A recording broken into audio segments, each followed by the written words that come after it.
It was a top 3 hit in 1976, barely missing the #1 spot, only to come back decades later to hit #1 as part of the best-selling soundtrack for Guardians of the Galaxy. It was awesome, man, when Fooled Around turned up in Guardians of the Galaxy. The story is told by its iconic singer, and Elvin just kind of played a bit of this song that he was working on, with a special acoustic rendition. Fooled around and fell in love. The story of an all-time classic next on Professor of Rock. Hey music junkies, Professor of Rock, always here to celebrate the greatest artists and the greatest songs of all time. You know, I'm on the mend from being sick, and I'm just ready to rock with a very special edition of our show. I'm really excited about it. I do want to invite you up front to subscribe below right now so that you get our daily features on the stories of the song straight from the legends, intel you won't get elsewhere. Also, take a look at our Patreon. We just announced a new program there, and I think you're really going to like it. Both Guardians of the Galaxy movies brought back so many classic songs from the 1970s. You know, we just covered Brandy, You're a Fine Girl. Say, Brandy, you're a fine girl. What a girl. Along with classics like The Chain from Fleetwood Mac. Hooked on a Feelin' by Blue Swede. Hooked on a feeling. All of which we'll have the stories of in due time. Today, we're very privileged to get the story behind the 1976 classic song Fooled Around and Fell in Love. Fooled around and fell in love. Directly from its singer Mickey Thomas, who's best known as the voice behind Jefferson's Starship and Starship from the 70s and 80s. And one of the most underappreciated vocalists ever. He's so incredible. Credited to Elvin Bishop with Mickey on vocals. You're going to love the story of how this song was created, including, like I said, an acoustic rendering from Mickey. Now, as we go into this interview, I want to thank our sponsor, Zenni Eyewear, helped us make this possible. The frames that I rock on the daily here, I love these things, I do. There are many features to Zenni, but one of my favorites is the anti-fog and anti-reflective coating. It's a game changer in today's climate. Go design your own pair of Zennis at zenni.com today. You're going to love it. Here's Mickey with the story.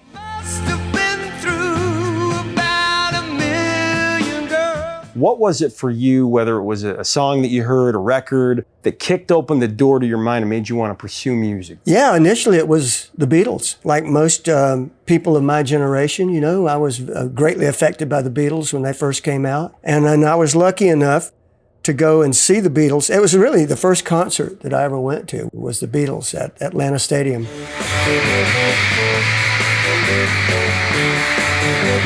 August 18th, 1965. Wow. With my best friends. And so, you know, it was a life-changing experience. You know, after we saw that, we already knew how much we loved the music, but once we saw and experienced the concert, the live media event that was the Beatles back then, we thought, you know, we got to try this. We got to do this. So the next week we went back home to high school, South Georgia, Cairo High, and said, we're going to start a band. And my favorite Beatle was John Lennon. So I said, I'm rhythm guitar and vocals. And so we started our first band and we were terrible. But you know, you got to start somewhere. And at that point in time, I really don't think I seriously ever considered that it would be something that would be a career. Now, speaking of that concert in '65 that you went to, the Beatles, that's a treat to see them live because they stopped touring. Yeah. Do you remember what songs they played? Could you even hear them? Because I heard it's hard to hear them during the concert because so many girls were screaming. You could not hear much because, you know, it was in a baseball stadium. They did have, the stage was set up at second base. So at the four corners of the stage, they had these huge exposed like drivers, cones that they had no cases around them or anything that were kind of helping with the sound a little bit as far as the volume, but it sounded pretty awful. But like you said, you couldn't hear that much anyway because it was mostly just a lot of screaming. Truly was exactly like all the black and white footage that you see, just pandemonium. Girls going crazy and screaming. There was a girl sitting behind me during the whole concert, just pulling my hair and beating me over the head with her program, screaming, Paul, Paul. Well, this is cool, but I wish I was Paul, but I'm not Paul. So it was chaos. Do you remember a specific song they played at that concert? I remember they closed with I'm Down.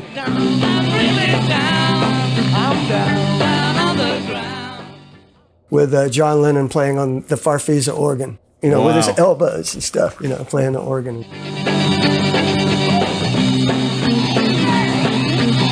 They only played, I'm thinking like maybe half an hour, maybe 9 or 10 songs probably. What an experience. You started some bands after that, Jets and Lords of London, kind of a garage band. Tell me about those experiences. Well, that's exactly it. They were garage bands. When I graduated high school and went away to college, I figured, well, that's probably it as far as my band experience. But when I got to college, I found that there were people there that were kind of coming from the same place I was, leaving their high school bands behind and looking for people to jam with and, kindred souls. And so we started having these jam sessions at the Student Union every Wednesday night.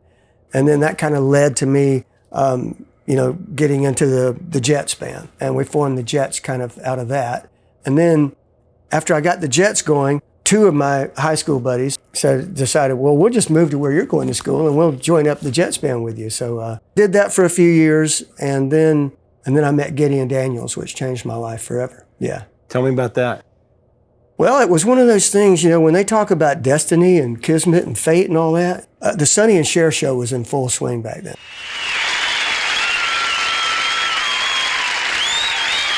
So we're watching the Sonny and Cher show one night, and there was this wild-eyed, crazy gospel singer on there with this band called Gideon and Power.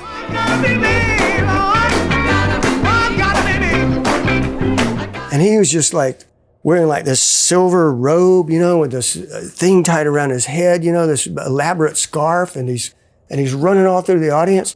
And it's like pure gospel music, but more with contemporary lyrics. And then his band was very unusual too. He had like a guitarist, a piano player, a bass player, no drummer, and then like 3 background singers. So he made a big impression on me. I'm thinking, I've never seen anything like that. So about a week later, I'm not kidding you, I'm sitting in the same apartment, Valdosta, Georgia. My phone rings one afternoon. I answer the phone. Hello? Is this Mickey Thomas? I go, yeah. He goes, this is Gideon Daniels calling. I said, you mean like the same guy who was on Sonny and Cher last weekend? And he goes, yes, that's me. And why are you calling me? So he said, yeah, I've decided that to kind of round out my band, what I need is a white male Southern tenor, which was based in San Francisco. Came down south on a quest, a journey to find that guy. And he was in Tallahassee, Florida, just talking to people, telling them what he was doing.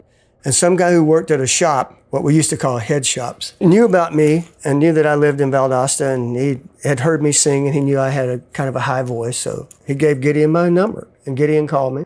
So I said, yeah, I'd love to meet with you. And about 2 days later, we met at this old kind of antebellum house, out in the country with moss-covered trees and white columns and everything. And it was in December, so it was cold. And I remember going in the house to meet him, and there was a big fire going in the living room. And we sat in the living room and talked, and he sang a couple of gospel songs. And he said, let me hear you sing this. And I think I sang Amazing Grace or something. Yeah.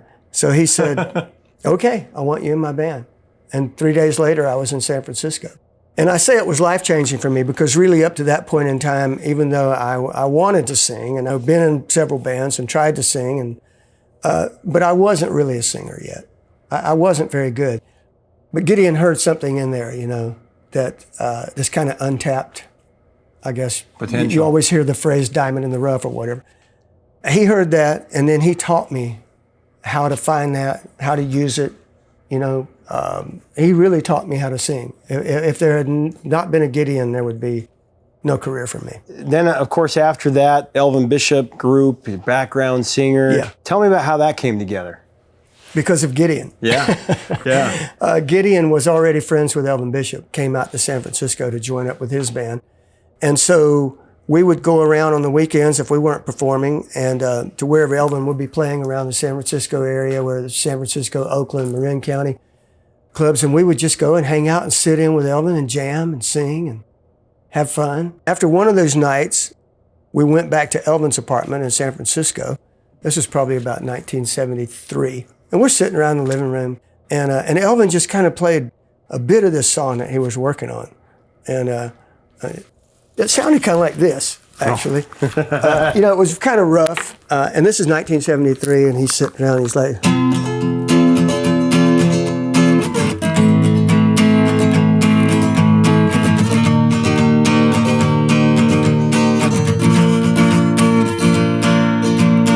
I fooled around and fell in love. Of course, it was Elvin singing. Fooled around and fell in love. So it sounded a little different than that.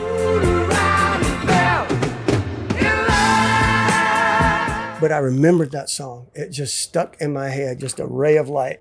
So then a couple of years go by. I moved back to Georgia in 1974. And then Elvin came down to Georgia to record for Capricorn Records in 1974 when he signed with them. And their studios were all based in Macon, Georgia, and their label was based there. So we had this history. And so he knew I was living back in South Georgia, so he called me up and invited me to come up and sing some background vocals on the Joint Jump album.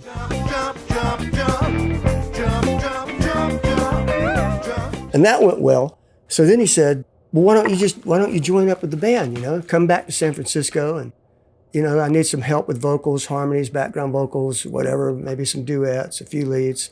So I said, yeah, I'd love to. I'd love to get back to San Francisco. So 75, back to San Francisco again, joined up with the Elvin Bishop band.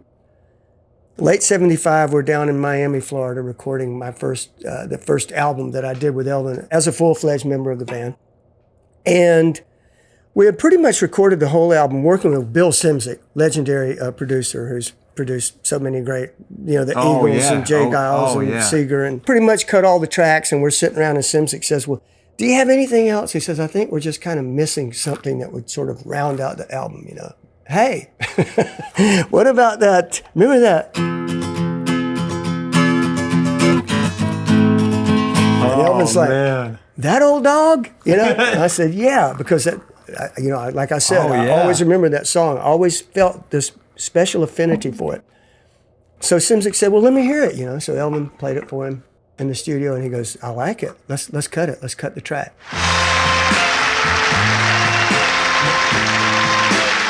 So we cut the track, and Elvin's singing it, right? But it wasn't working out, obviously, you know. And that gravelly voice. Yeah. It didn't seem to fit the song, you know, which is probably why Elvin didn't want to, you know, hadn't thought about recording it in the first place, because it wasn't quite right for his voice. So Szymczyk says, do you want to give this one a shot? And I said, you're damn right.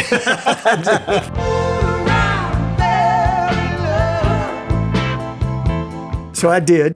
And, you know, like I said, I always had a very special feeling for the song. And urban myth says that it's a one-take vocal, but it's really two takes. It's one take up to the solo and then a separate take after the solo.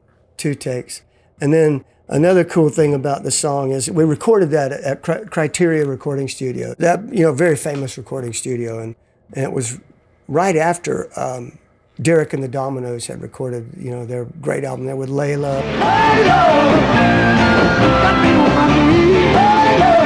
So there was a huge grand piano out in the studio there that was called the Layla piano. And that's also the piano that's on Fooled Around and Fell in Love.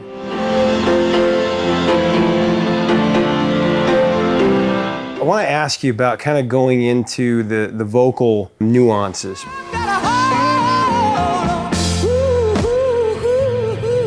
Hearing the song on the radio, and my dad kind of pointed out, you know he's singing this song, don't you? The band you like, Starship, that's him, because I grew up in the 80s.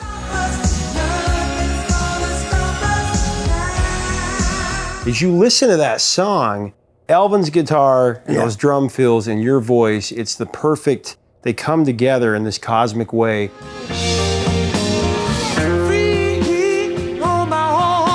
When you were singing it, tell me about those nuances, because there's the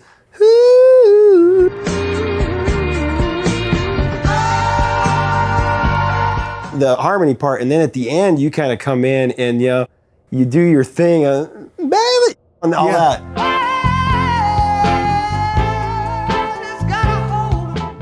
And then there's Elvin's solo, like you said, very blues oriented.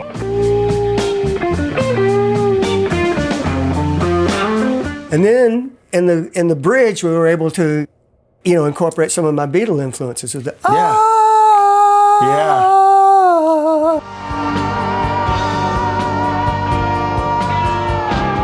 It was the first really full-fledged album that I'd been a part of recording in the studio. So when you have that experience, like, so many bands sometimes, it's like the debut album is sometimes the best because you have this kind of lifetime of experience that you're bringing to that first album. So the gospel influence is definitely on Fooled Around and Fell in Love, especially the kind of ad-libbing jam part after the free and on my own. That's the way I used to be.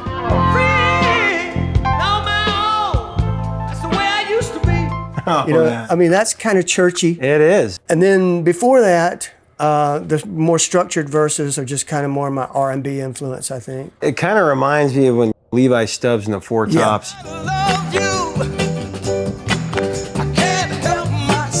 You feel that song, because for me, the song, it's flowing, it's flowing. You get to that end part.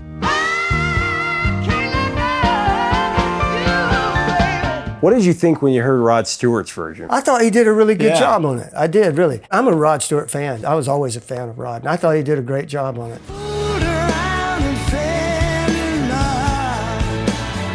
Simply one of the greatest songs of all time. There's no question. And such an impact on pop culture. Boogie Nights. Of course, it's been an Invincible.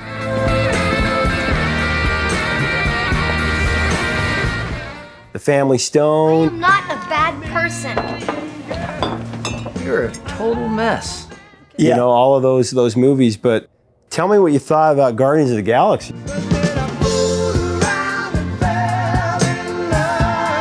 It was awesome, man, when Fooled Around turned up in Guardians of the Galaxy, mostly because I have an 18-year-old son who just, loves all of those kind of movies. Avengers, fan and, everything. So he was like, he couldn't wait for Guardians of the Galaxy to come out. I mean, he'd been anticipating for months and months. And then he's the one who first told me, he said, "Dad, did you know your song's in Guardians of the Galaxy?" Really? I said, "Which one?" And he goes, "Fooled Around and Fell in Love." And I'm thinking, okay. Sci-fi, action, futuristic adventure. How does Fooled Around and Fell in Love fit into this picture? So I found out that the whole soundtrack was kind of a 70s-based soundtrack. Found out why it was like that, because of the connection with the hero, with his mom, from the 70s, that she had given him this music that he took into the future with him. And I thought, well, that's an interesting concept. And obviously, whoever the genius is who came up with that concept. Tell me about when you called Elvin up after it went to #1, the Guardians soundtrack. Well, first of all, I'm in touch with Elvin a lot. So, I call him when this whole thing with Guardians of the Galaxy was going down, this phenomenon, and I said, "Elvin, can you believe this? I mean, the soundtrack debuted at #1 in Billboard." And he said, "Well, Mick, it took 38 years, but Fooled Around finally made it to #1. I said, yeah. When it was a hit, I can remember the two songs that were ahead of us. Because we made it to #3. #3. It was number three with a bullet, and it was a gold single. And most people think it was #1 single because it was so big. But there were two songs ahead of us that we just couldn't bump out of the way. It was Love Hangover by Diana Ross. If there's a cure for this, I don't need it. I run from it. And Silly Love Songs by Paul McCartney. Oh, Silly Love Songs, man. Yeah.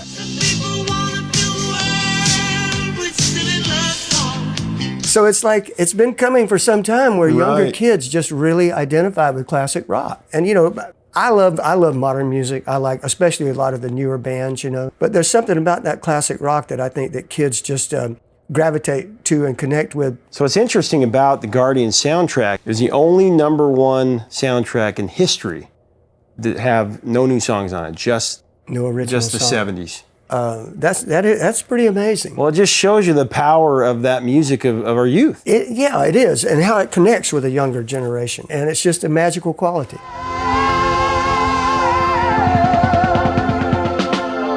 Thanks so much for watching, and thanks so much for your support over the last few weeks. It's meant so much. Leave us a comment about this all-time 70s classic. What are your memories of this song? Tell us your thoughts on Mickey Thomas and Elvin Bishop, two of the greats that should be more celebrated for their contributions to music. What do you remember when you saw it in Guardians of the Galaxy so many years later? You can get this song by clicking on our Amazon links below. If you like our content, we would love to have you be a part of our community by subscribing below to this channel. And you can also become an honorary patron to help us keep the music alive. Until next time, 3 chords and the truth, my friends. Stay safe out there.